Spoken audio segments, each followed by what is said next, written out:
এই গরমে সব খাবারই আমের ছোঁয়া থাকলে মন ভরে যায়।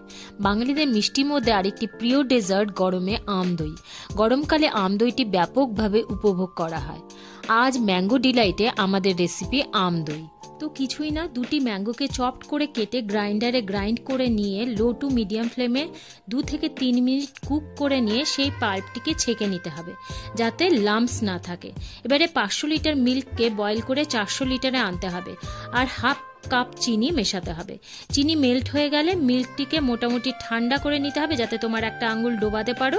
এবারে দুধটিকে সেই ম্যাঙ্গো পাল্পে ঢেলে দাও আর 2 চামচ ফ্রেশ হাঙ্কারকে ভালো করে ফেটিয়ে ওই মিশ্রণে ঢেলে দাও। এবারে দই জমানোর পাত্রে ঢেলে ফয়েল দিয়ে মুখ বন্ধ করে 6 ঘন্টা রেখে দাও একটু গরম জায়গায়। 6 ঘন্টা পর দেখো আমি দইটিকে খুলছি, কতটা থিক দই জমেছে। এই আম দইটি একবার ট্রাই করো, অসাধারণ খেতে।